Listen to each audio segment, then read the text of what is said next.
As the COVID-19 started to break into the country and the country started responding to it, there was an initial effort on the part of the church, by us, to still hold worship, but cutting back on who could receive wine from the chalice.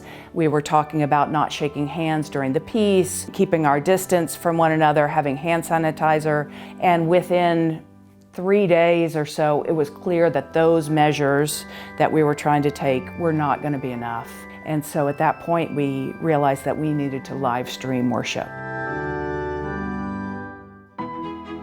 We decided to come here to the church building itself, thinking that the actual building itself, having a video, having the altar behind us, the stained glass window, things like that, would provide some comfort for people in their homes. I wasn't sure how I would feel about it the first week when we gathered and looked into a camera for the first time. I was afraid that it would be foreign for me, but in fact it was very comfortable, and I did feel connection with the people who were watching beyond the camera. When this all started, there were so many details kind of flooding us with precautions that we needed to make. I am personally immunocompromised. I have a neurological disease called dysautonomia. It's an autoimmune issue, and so in order to control my dysautonomia, we had to shut down my immune system. So it is really, really crucial for me, and of course for my family, that I stay safe. And so I have a long checklist of what we need to do when we come into the building. Before the service, we wipe down all the microphones from both the pulpit and the lectern.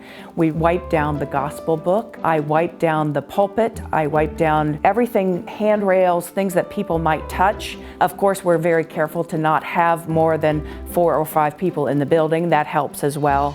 For our worship, we decided that Facebook Live was the best platform to use for that. We're able to have people comment in the comment section. They can add prayer requests. They can add thanksgivings. They wave to each other virtually. They can click on feedback and offer a heart or a prayer or a like. Good morning and welcome again to our worship on this 5th Sunday in Lent. It is great to be with you this morning. Part of connecting as a community, now that we cannot do it in person, we do coffee hour on Sunday mornings using Zoom.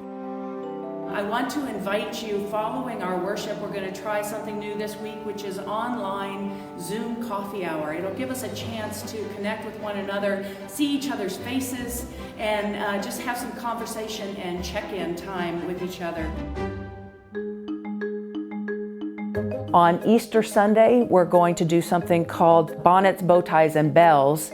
We're going to invite people to dress up as they would for Sunday worship, even though they're at home and we are all on quarantine, but to still dress up and make the day festive. We're going to ring the church bells here, and I'm going to invite people at home to have bells. And as we gather for worship and as we gather for our Zoom coffee hour, to ring those bells and to make it festive, to make it still a holy day, even though we're apart and in our individual homes.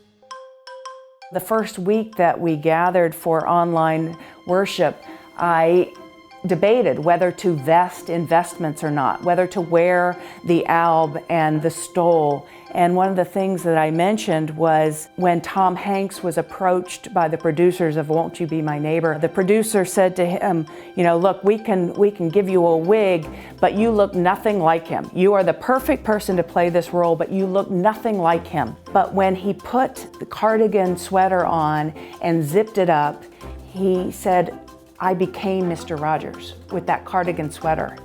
And I felt the same thing, that I was going to wear vestments, and that was an important part of our live streaming, that even though we weren't together in the church, we were still the church. We are redefining what worship is. We're redefining what outreach and what serving our neighbor means. When serving our neighbor, going to our neighbor actually might endanger them. So how can we serve people without putting people at risk? And we're just having to figure that out as we go along.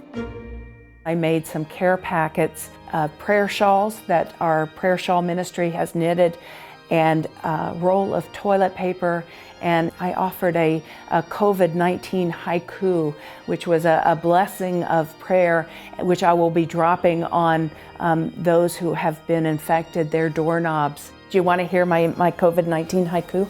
A hand-knit prayer shawl plus a toilet paper roll, wrapping you in love.